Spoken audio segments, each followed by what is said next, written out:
ಸಮರ್ಥ ಹೆಗಡೆ, ಈಗ ಒಂದು ಕುತೂಹಲದ ಪ್ರಶ್ನೆ ಜನರಲ್ಲಿ ಇರುವಂತಹ ಪ್ರಶ್ನೆ ಏನಂತಂದರೆ, ಈಗ ಒಂದು ವಿಮಾನ ಟೇಕ್ ಆಫ್ ಆಗೋದಕ್ಕೆ ರೆಡಿ ಆಗಿದೆ, ಎಲ್ಲ ಪ್ರಯಾಣಿಕರು ಬಂದು ಕೂತಿದ್ದಾರೆ. ಪೈಲಟ್ನ ರೆಸ್ಪಾನ್ಸಿಬಿಲಿಟಿ ಏನು ಬಿಫೋರ್ ಟೇಕ್ ಆಫ್? ಆಮೇಲೆ ಅಲ್ಲಿ ನಿಮ್ಮ ಕ್ರಿವ್ ಇರುತ್ತೆ ಸುತ್ತಮುತ್ತ, ಅವರು ಕೂಡ ನಿಮಗೆ ಸೂಚನೆಯನ್ನು ಕೊಡ್ತಾ ಇರ್ತಾರೆ. ಸೊ ಅವ್ರ ಕೆಲಸ ಏನು, ನಿಮ್ಮ ರೆಸ್ಪಾನ್ಸಿಬಿಲಿಟಿ ಏನು ಬಿಫೋರ್ ಟೇಕ್ ಆಫ್? ಸೊ ನಮಗೆ we will get all necessary paper work ನಮ್ಮ ಡಿಸ್ಪ್ಯಾಚ್ ಆಫೀಸಲ್ಲಿ. ಇವತ್ತಿನ ಪ್ಯಾಸೆಂಜರ್ ಲೋಡು, ಫ್ಯೂಯಲ್ ಲೋಡ್ ಏನಿದೆ, ರೂಟಿಂಗ್ ಏನಿದೆ, ಆಮೇಲೆ ಏನೇನು ಇಶ್ಯೂಸ್ ಈ ಕಂಡು ಬಂದಿತ್ತು, ಅದನ್ನು ಹೇಗೆ ರೆಕ್ಟಿಫೈ ಮಾಡಿದ್ದಾರೆ, ಎಲ್ಲ ನಮಗೆ ಡಾಕೆಟ್ಸ್ ಸಿಗುತ್ತೆ, ಪೇಪರ್ ಡಾಕೆಟ್ಸ್. ಇವಾಗ ಡಿಜಿಟೈಸ್ ಮಾಡಿದ್ದಾರೆ, ನಮ್ಮ ಐಪ್ಯಾಡಿಗೆ ಎಲ್ಲ ಡೀಟೇಲ್ಸ್ ಬರುತ್ತೆ. ನಾವು ಅದನ್ನೆಲ್ಲ ರಿವ್ಯೂ ಮಾಡ್ತೇವೆ. ನಮಗೇನಾದ್ರು ಚೇಂಜಸ್ ಬೇಕು ಅಂದರೆ, ಎಕ್ಸ್ಟ್ರಾ ಫ್ಯೂಯಲ್ ಕ್ಯಾರಿ ಮಾಡಬೇಕು ಅಂದರೆ, ನಾವು we are pilot in command captain Ken authorise, ನನಗಿಲ್ಲ ಎಕ್ಸ್ಟ್ರಾ ಫ್ಯೂಯಲ್ ಕ್ಯಾರಿ ಮಾಡೋಕ್ಕೆ ಇಷ್ಟ ಇದೆ ಅಂಥೇಳಿ. ಸೊ ಅದನ್ನು ನಮ್ಮ ಕೈಲಿರುತ್ತೆ, ನಾವು ಎಲ್ಲ ಎಕ್ಸಾಮಿನ್ ಮಾಡ್ತೀವಿ. ಆಮೇಲೆ ಡೇಂಜರಸ್ ಗೂಡ್ಸ್ ಕ್ಯಾರಿ ಮಾಡ್ತಿರ್ತೀವಿ. ಕೆಲವು ಸತಿ ಆ ಡೇಂಜರಸ್ ಗೂಡ್ಸಿಗೆ ಕ್ಲಿಯರೆನ್ಸಸ್ ಇರುತ್ತೆ, ಅದನ್ನು ಸೇಫ್ಲಿ ಪ್ಯಾಕ್ ಮಾಡಿದಾರಾ, ಮತ್ತು ಹೇಗೆ ಬ್ಯಾಟ್ರೀಸ್, ಬೇಸಿಕ್ಲಿ ಸಿಂಪಲ್ ಆಗಿ ಹೇಳಬೇಕು ಅಂದರೆ batteries comes under dangerous goods category. ಅಂದರೆ ಜನಸಾಮಾನ್ಯರಿಗೆ ಡೇಂಜರ್ ಅಂದರೆ ಆ ಥರ ತುಂಬ ಟೆನ್ಷನ್ ಮಾಡ್ಕೊಳ್ಳೋದಲ್ಲ, ನಾವು ಪ್ರಿಕಾಷನರಿ ಆಗಿ ಅದನ್ನು ಕರೆಕ್ಟ್ ಪ್ಯಾಕಿಂಗ್, ಕರೆಕ್ಟ್ ಟೆಂಪ್ರೇಚರ್ಸಲ್ಲಿ ಇದೆಯಾ ಎಲ್ಲದು ನಾವೆಲ್ಲ ಎಕ್ಸಾಮಿನ್ ಮಾಡಿ, ಅದಾದಮೇಲೆ ಲೋಡ್ ಆ್ಯಂಡ್ ಟ್ರಿಮ್ ಶೀಟ್ ಅಂತ ಹೇಳ್ತೀವಿ. ಏರ್ಕ್ರಾಫ್ಟಲ್ಲಿ ಯಾವ ಭಾಗದಲ್ಲಿ ಎಷ್ಟು ವೆಯ್ಟ್ ಅಲೋಕೇಟ್ ಆಗಿದೆ ಅಂತ ನಮಗೆ ಡೀಟೇಲ್ಸ್ ಬರುತ್ತೆ. ಅದನ್ನು ನಾವು ರಿವ್ಯೂ ಮಾಡಿ ಲೋಡ್ ಆ್ಯಂಡ್ ಟ್ರಿಮ್ ಶೀಟ್ ಎಲ್ಲ ಓಕೆ ಅಂದಮೇಲೆ ನಾವು ಅದನ್ನು ಡಿಸ್ಪ್ಯಾಚಿಗೆ ಕಳಿಸ್ತೀವಿ. Then aircraft is considered fit to fly. ನಾವು ಕಾಕ್ಪಿಟಿಗೆ ಬಂದು we will do our visual inspection, walk around ಮಾಡ್ತೇವೆ, ಏರ್ಕ್ರಾಫ್ಟ್ ಸುತ್ತಮುತ್ತ ಎಲ್ಲ ಒಂದು ಸತಿ ನೋಡ್ತೇವೆ, ಎಲ್ಲ ಚೆಕ್ ಮಾಡ್ತೇವೆ. Okay, then we will program the aircraft for takeoff. So preflight procedure ಅಂದರೆ ಇಷ್ಟು ಇನ್ಕ್ಲೂಡ್ ಆಗುತ್ತೆ. ಫೈನ್. ಇನ್ನು ಹವಾಮಾನ ಕೊರತೆ ಇದ್ದರೆ ಅಥವಾ ನಿಮಗೆ ಟೇಕ್ ಆಫ್ ಮಾಡೋದಕ್ಕೆ ಅನುಕೂಲಕರವಾದಂಥ ವಾತಾವರಣ ಇರಲಿಲ್ಲ ಅಂತಂದರೆ ನಿಮಗೆ ಸೂಚನೆ ಬರುತ್ತೆ, ಡ್ಯೂ ಟು ವೆದರ್ ಪ್ರಾಬ್ಲಮ್ ನೀವು ಟೇಕ್ ಆಫ್ ಮಾಡುವಂಗಿಲ್ಲ ಅಂಥೇಳಿ.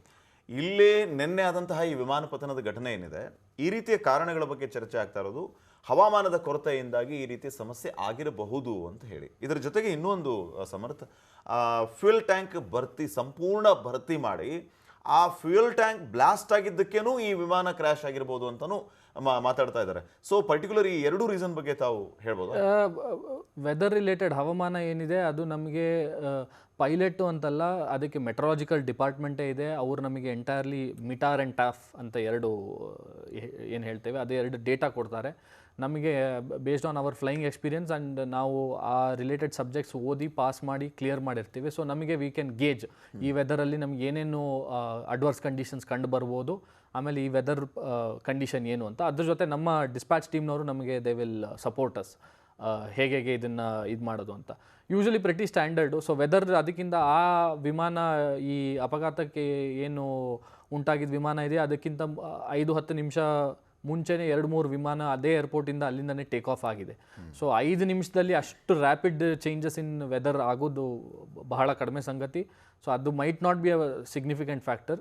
ಎರಡನೇದು, ಫ್ಯೂಯಲ್ ಕ್ಯಾರಿ ಮಾಡೋದು ಸ್ಟ್ಯಾಂಡರ್ಡ್ ಪ್ರೊಸೀಜರು. ಅದರಲ್ಲಿ ಆ ರಿಲೇಟೆಡ್ ಆ್ಯಕ್ಟಿವಿಟಿಯಿಂದ ಏನು ಕಂಡು ಬಂದಿಲ್ಲ. ಯಾಕೆಂದರೆ ಬೆಂಕಿ ಏನೇ ವಿಡಿಯೋ ನೋಡಿದ್ರೆ ಬೆಂಕಿ ಕಂಡು ಬಂದಿರೋದು ಏರ್ಕ್ರಾಫ್ಟ್ ಇಂಪ್ಯಾಕ್ಟ್ ಆದಮೇಲೆ.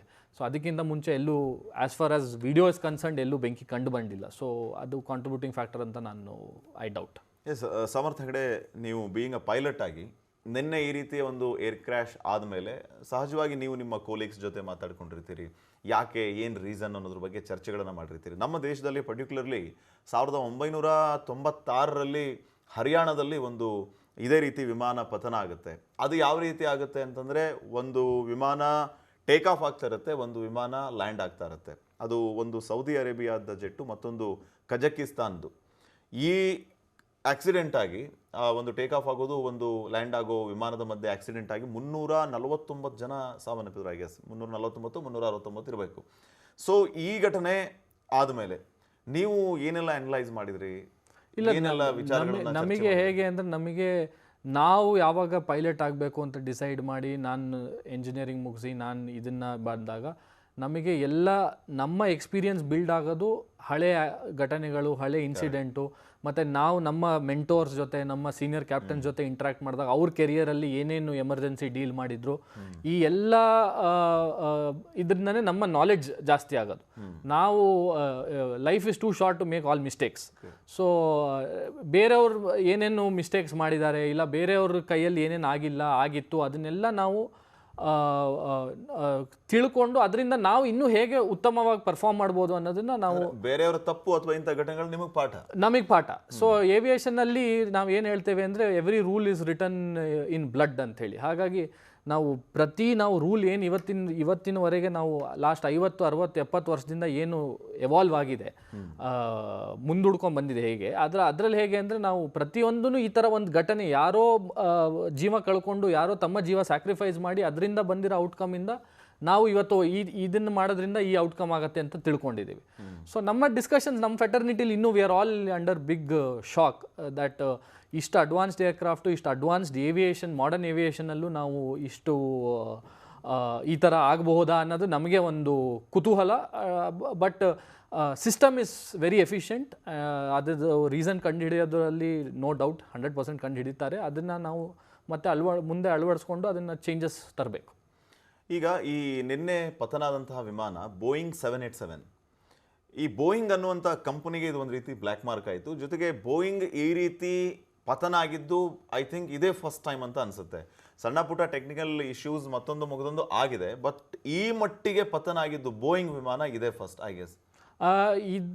ಹಲ್ ಲಾಸಸ್ ಈ ಥರ type 787 Dreamliner hull loss ಆಗಿರೋದು ಇದು ಹಿಸ್ಟ್ರಿನಲ್ಲೇ ಫಸ್ಟ್ ಟೈಮು. ಇದು 15 ವರ್ಷದಿಂದ ಇದೆ ಸರ್ವಿಸಲ್ಲಿ ಏರ್ಕ್ರಾಫ್ಟ್. 2009ರಲ್ಲಿ ಲಾಸ್ಟ್ ಫಸ್ಟ್ ಫ್ಲೈಟ್ ಮಾಡಿದ್ದು. ಇದು ಅಂದರೆ ಇದರಲ್ಲಿ ಏನಾಗುತ್ತೆ ಅಂದರೆ manufacturer OEM original equipment manufacturer ಒಬ್ಬರನ್ನೇ ನಾವು ಪಿನ್ ಪಾಯಿಂಟ್ ಮಾಡೋಕ್ಕಾಗಲ್ಲ.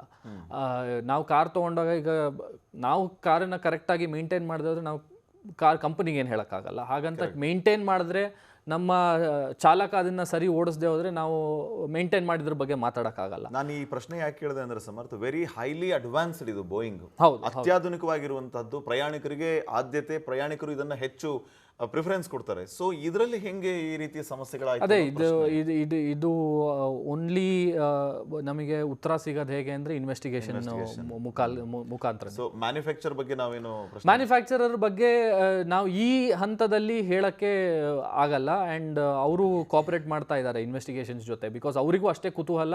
ಯಾಕೆಂದರೆ ಈ ಥರದ ವಿಮಾನ ವರ್ಲ್ಡ್ ವೈಡ್ ಈಗ 1000+ ಏರ್ಕ್ರಾಫ್ಟ್ ಬೇರೆ ಬೇರೆ ಏರ್ಲೈನ್ ಜೊತೆ ಸರ್ವಿಸಲ್ಲಿದೆ. ಸೊ ಈ ಥರ ಘಟನೆ ಮತ್ತೆ ಆಗಬಾರ್ದು ಅನ್ನೋದಕ್ಕಾಗಿ ಅವರು ಕುತೂಹಲದಿಂದ ಅವರು ಇನ್ವೆಸ್ಟಿಗೇಷನ್ ಮಾಡ್ತಾ ಇದ್ದಾರೆ. ಸೊ ನೋಡೋಣ ಮುಂದೆ ಹೇಗೆ ಏನು ಉತ್ತರ ಬರುತ್ತೆ. ಇದರಿಂದ ಒಂದು ಮುಖ್ಯವಾದ ಪ್ರಶ್ನೆ ಸಮರ್ಥ ಹೆಗಡೆ, ಯೂಶುವಲಿ ಈ ರೀತಿ ವಿಮಾನ ಪತನ ಆದಂತಹ ಟೈಮ್ನಲ್ಲಿ ಏನಾಯಿತು ಅನ್ನುವಂತಹ ಪ್ರಶ್ನೆಗೆ ಉತ್ತರ ಹುಡುಕೋದಕ್ಕೆ ಸಹಕಾರಿಯಾಗುವಂಥದ್ದು ಆ ವಿಮಾನದಲ್ಲಿ ಅಥವಾ ಹೆಲಿಕಾಪ್ಟರಲ್ಲಿ ಇರುವಂಥ ಬ್ಲ್ಯಾಕ್ ಬಾಕ್ಸ್ಗಳು. ಈ ಬ್ಲ್ಯಾಕ್ ಬಾಕ್ಸ್ಗಳು ಯಾವ ರೀತಿ ಕೆಲಸ ಮಾಡುತ್ತೆ, ಬ್ಲ್ಯಾಕ್ ಬಾಕ್ಸ್ ಇನ್ವೆಸ್ಟಿಗೇಷನ್ಗೆ ಎಷ್ಟು ಸಹಕಾರಿ ಅಂತ? ಸೊ ಅದನ್ನು ಕರೆಯೋದು ಬ್ಲ್ಯಾಕ್ ಬಾಕ್ಸ್ ಅಂತ, ಬಟ್ ಅದು ಇರೋದು ಆರೆಂಜ್ ಕಲರಲ್ಲಿ. ಸೊ ಆರೆಂಜ್ ಯಾಕೆ ಅಂದರೆ ಆ ಲೈಟ್ ನಿಮಗೆ ಎಲ್ಲೇ ಇದ್ರೂ ಡೆಬ್ರೀಸ್ ಮಧ್ಯೆ ಎಲ್ಲೇ ಇದ್ರೂ ಲೊಕೇಟ್ ಆಗೋದು ಈಸಿ ಅಂತ. ಸೊ ಅದರಲ್ಲಿ ಏನು ಅಂದರೆ ಎಮರ್ಜೆನ್ಸಿ ಲೊಕೇಟರ್ ಟ್ರಾನ್ಸ್ಮಿಟರ್ ಅಂತ ಒಂದು ಡಿವೈಸ್ ಇರುತ್ತೆ, ELT ಅಂತ. ಸೊ ಅದು ನಿಮಗೆ ಈ ಕ್ರ್ಯಾಶ್ ಇಂಪ್ಯಾಕ್ಟ್ ಆಗತ್ತಲ್ಲ, ನೀರಲ್ಲಿ ಬೀಳಲಿ ಇಲ್ಲ ಇದರಲ್ಲಿ ಬೀಳಲಿ, ಆ ವೈಬ್ರೇಷನ್ನಿಗೆ ಅದು ಆ್ಯಕ್ಟಿವ್ ಆಗುತ್ತೆ. ಸೊ ಇನ್ ಕೇಸ್ ನಮಗೆ ಫಿಸಿಕಲಿ ಲೊಕೇಟ್ ಮಾಡೋಕ್ಕಾಗ್ತಾ ಇಲ್ಲ ಅಂದರೆ ಅದು ಸಿಗ್ನಲ್ ಕಳಿಸ್ತಾ ಇರುತ್ತೆ, ಇಂಥ ಲೊಕೇಶನಲ್ಲಿ ಇದ್ದೀನಿ ಅಂತ. ಸೊ ಈಗ ನೀರಲ್ಲಿ ಏನಾದ್ರು ಬಿದ್ದಾಗ ಈ ಸಬ್ಮರೀನು ಇಲ್ಲ ನಮ್ಮ ನೇವಿನವ್ರ ಕೈಲಿ ಅವರು ಆ ಡಿವೈಸನ್ನು ಡೆಪ್ಲಾಯ್ ಮಾಡಿದ್ರೆ ಅದಕ್ಕೆ ಎಕ್ಸಾಕ್ಟ್ ಲೊಕೇಶನ್ ಎಲ್ಲಿದೆ ಅಂತೇಳಿ ಅದು ಪಿನ್ ಪಾಯಿಂಟ್ ಮಾಡಿ ಸಿಗ್ನಲ್ ಕಳಿಸ್ತಾ ಇರುತ್ತೆ. ಸೊ ಅದು ಲೊಕೇಟ್ ಆದಮೇಲೆ ಅದು ಬೇಸಿಕ್ಲಿ ಹೇಗೆ ಅಂದರೆ ನಮ್ಮ ನಾರ್ಮಲ್ ಪೆನ್ ಡ್ರೈವ್ ಥರ ಒಳಗಡೆ it will have a disk drive. ಅದರಲ್ಲಿ ಡೇಟಾ ರೆಕಾರ್ಡ್ ಆಗ್ತಾ ಇರುತ್ತೆ. ಈ ಏರ್ಕ್ರಾಫ್ಟು ಟೇಕ್ ಆಫ್ ಏನು ಸ್ಪೀಡಲ್ಲಿ ಆಯಿತು, ಲ್ಯಾಂಡಿಂಗ್ ಗೇರ್ ಕಾನ್ಫಿಗರೇಷನ್ ಹೇಗಿತ್ತು, ಪೈಲಟ್ಸ್ಗಳು ಕಾಕ್ಪಿಟಲ್ಲಿ ಏನೇನು ಇನ್ಪುಟ್ ಕೊಟ್ಟರು, ಏನೇನು ಕರೆಕ್ಷನ್ ಮಾಡಿದ್ದಾರೆ, ಯಾವ ಸೆಕೆಂಡಲ್ಲಿ ಏನು ಹೈಟು, ಏನು ಸ್ಪೀಡು ಮತ್ತು ಏನು ಕಾನ್ಫಿಗರೇಷನ್ ಇತ್ತು ಅಂತ ಫುಲ್ ಗ್ರಾಫ್ ವೈಸ್ ಡೇಟಾ ಇರುತ್ತೆ. ಸೊ ಅವರು ಅನಲೈಸ್ ಮಾಡಬೇಕಾದ್ರೆ ಸ್ಟಾರ್ಟಿಂಗಿಂದ ಹಿಡಿದು ಎಂಡಿನ ತನಕ ಎಲ್ಲೇ ಅಬ್ನಾರ್ಮಲಿಟಿ ಇದ್ರೂ ಅವರಿಗೆ ಇನ್ವೆಸ್ಟಿಗೇಟರ್ಸ್ಗೆ ವೆರಿ ಈಸಿಲಿ ಅವ್ರು ಕಂಡುಹಿಡಿಬೋದು. ಇದು ಒಂದು significant contributing factor. Take off ಇಂದ ಲ್ಯಾಂಡಿಂಗ್ ವರೆಗೂ ಕಂಟಿನ್ಯೂಸ್ ರೆಕಾರ್ಡ್ ಆಗ್ತಾನೆ ಅದರ ಓವರ್ ರೈಟ್ ಆಗುತ್ತೆ. 120 minutes to 180 minutes ಟೈಮ್ ಇರುತ್ತೆ. ಈಗ ನೀವು ಯೂಶಲಿ ನೀವು ಟೇಕ್ ಆಫ್ ಆಗಿ ಇವೆಂಟ್ಫುಲ್ ಇತ್ತು, ಲ್ಯಾಂಡಿಂಗ್ ಟೈಮಲ್ಲಿ ಏನೋ ಸಮಸ್ಯೆ ಬಂತು ಅಂದರೆ ನಿಮಗೆ ಟೇಕ್ ಆಫ್ ಆಗಿದ್ದಕ್ಕೆ ಏನು ಲಿಂಕ್ ಇರಲ್ಲ. Last moment is important. So 120 minutes to 180 minutes average time. ಇದು ಡೇಟಾ ಸೈಡ್ DFDR ಅಂತೇಳಿ. ಕಾಕ್ಪಿಟ್ ವಾಯ್ಸ್ ರೆಕಾರ್ಡರ್ ಅಂದರೆ ATC ಜೊತೆ ಪೈಲಟ್ಸ್ ಏನು ಮಾತಾಡಿದ್ದಾರೆ ಮತ್ತು ತಮ್ಮ ಮಧ್ಯೆ ಏನು ಮಾತಾಡ್ಕೊಂಡಿದ್ದಾರೆ ಇದು ರಿಯಲ್ ಟೈಮಲ್ಲಿ ಅದು ರೆಕಾರ್ಡ್ ಆಗ್ತಾ ಇದೆ. ಸೊ ವಾಯ್ಸ್ ರೆಕಾರ್ಡ್ ಆಗಿರುತ್ತೆ. ಹೌದು, ಇದು ಬಹಳ ಮುಖ್ಯವಾದಂಥ ವಿಚಾರ. ಹೌದು. ಇದರಲ್ಲಿ ಬೇಸಿಕ್ಲಿ ಏನು ಅಂದರೆ ADM ಫೀಚರ್, ನಾವೇನು ಹೇಳ್ತೀವಿ ADM ಅಂದರೆ ಏರೋನಾಟಿಕಲ್ ಡಿಸಿಷನ್ ಮೇಕಿಂಗ್ ಅಂತ. ಸೊ ಪೈಲಟ್ಸ್ ತಲೆನಲ್ಲಿ ಏನು ಓಡ್ತಾ ಇತ್ತು, ಆಮೇಲೆ ಅವರ ಡಿಸಿಷನ್ ಏನು ತೊಗೊಳ್ಬೇಕು ಅಂತಿದ್ರು, ಅವರ ಪ್ಲ್ಯಾನ್ ಏನಿತ್ತು, ಮತ್ತು ಅವರ ಟ್ರೈನಿಂಗ್ ಎಷ್ಟು ಎಫಿಷಿಯೆಂಟ್ ಇತ್ತು ಅಂತ ಹೇಳಿ ನಮಗೆ ಈ ಕಾಕ್ಪಿಟ್ ವಾಯ್ಸ್ ರೆಕಾರ್ಡರ್ ಮೂಲಕ ಗೊತ್ತಾಗ್ತದೆ. ಬಟ್ ನಡೆದಿರೋ ಆಕ್ಸಿಡೆಂಟ್ ಏನು ಮಾಡೋಕ್ಕಾಗೋದಿಲ್ಲ. ಇದಕ್ಕೆ ಬಂದ್ಬಿಡ್ತೀನಿ ಸಮರ್ಥಗಳೇ. ಈಗ ಈ ಬ್ಲ್ಯಾಕ್ ಬಾಕ್ಸ್ ಯಾವ ರೀತಿ ಕೆಲಸ ಮಾಡುತ್ತೆ, ಕಂಟಿನ್ಯೂಸ್ ಆಗಿ ವಾಯ್ಸ್ ರೆಕಾರ್ಡ್ ಎಲ್ಲ ಆಗ್ತಿರುತ್ತೆ ಅನ್ನೋದನ್ನ ನೀವು ಹೇಳಿದ್ರಿ. ಸೊ ಲಾಸ್ಟ್ ಮೂಮೆಂಟಲ್ಲಿ ಏನಾಯಿತು ಅನ್ನೋದು ಆ ಬ್ಲ್ಯಾಕ್ ಬಾಕ್ಸ್ನಿಂದ ನಮಗೆ ಗೊತ್ತಾಗುತ್ತೆ. ಅಸಲಿಗೆ ಅಲ್ಲಿ ಏನು ಸಮಸ್ಯೆ ಆಗಿತ್ತು, ಯಾಕೆ ಪತನ ಆಯಿತು ಅನ್ನೋದು ಅಲ್ಟಿಮೇಟ್ಲಿ ಬ್ಲ್ಯಾಕ್ ಬಾಕ್ಸಿಂದ ಗೊತ್ತಾಗ್ಬಿಡುತ್ತೆ ಅಲ್ವಾ? ಮೋಸ್ಟ್ ಆಫ್ ದ ಟೈಮ್ಸು ಅದರಲ್ಲಿ ಈಗ ಇಂಜಿನ್ ಸಮಸ್ಯೆ ಇತ್ತೋ ಇಲ್ಲ ಇನ್ನೊಂದು ಫ್ಲೈಟ್ ಕಂಟ್ರೋಲ್ಸೋ ಹೈಡ್ರಾಲಿಕ್ಸೋ ಎಲೆಕ್ಟ್ರಿಕಲೋ XYZ. ಅದನ್ನ ಪೈಲಟ್ ಅದು ಅಟ್ ಲೀಸ್ಟ್ ಬ್ಲ್ಯಾಕ್ ಬಾಕ್ಸ್ ಆಗಲಿ ಆದರೂ ರೆಕಾರ್ಡ್ ಆಗಲಿ ಅಂತ ಅದನ್ನು ಕಮ್ಯುನಿಕೇಟ್ ಮಾಡ್ತಾ ಇರ್ತಾರೆ, ಹೇಳ್ತಿರ್ತಾರೆ. ಇಲ್ಲ, ಈಗ ನ್ಯಾಚುರಲ್ ಇನ್ಸ್ಟಿಂಕ್ಟ್ ಇಬ್ರು ಪೈಲಟ್ಸ್ ಅಂತೂ ಮಾತಾಡ್ಕೊಂತಾರೆ ಇರ್ತಾರೆ ಕಾಕ್ಪಿಟ್ ಅಲ್ಲಿ. ಸೊ ಇದನ್ನು ಕಾಕ್ಪಿಟ್ ಮೈಕ್ರೋಫೋನ್ ಅಲ್ಲಿ ರೆಕಾರ್ಡ್ ಆಗಿರುತ್ತೆ. ATC ಜೊತೆ ರೆಕಾರ್ಡ್ ಆಗೋದು as a standard protocol aircraft ಅಲ್ಲೂ ಆಗಬೇಕು, ಮತ್ತೆ ATC ಟವರ್ ಅಲ್ಲೂ ಅವ್ರಿಗೆ ಇನ್ಕಮಿಂಗ್ ಕಮ್ಯುನಿಕೇಶನ್ ಏನೇನಿದೆ ಅದಷ್ಟು ಅವರ ಎಂಡಲ್ಲಿ ರೆಕಾರ್ಡ್ ಆಗಿರುತ್ತೆ. ಸೊ ಇದು ಈ ವಿಮಾನ ನಿನ್ನೆ ಏನು ಮಧ್ಯಾಹ್ನ 1:00 ಟೇಕ್ ಆಫ್ ಆಯಿತು. 40 ಸೆಕೆಂಡಲ್ಲಿ ಇವರಿಗೆ ಪ್ರಾಬ್ಲಮ್ ಇದೆ ಅನ್ನೋದು ಗೊತ್ತಾಗಿದೆ ಪೈಲಟ್ಗೆ. ಅವರು ಏನೋ ಮೇಡೆ ಅಂತ ಹೇಳಿ ಅನೌನ್ಸ್ ಮಾಡಿದ್ರಂತೆ, ಸೀಕಿಂಗ್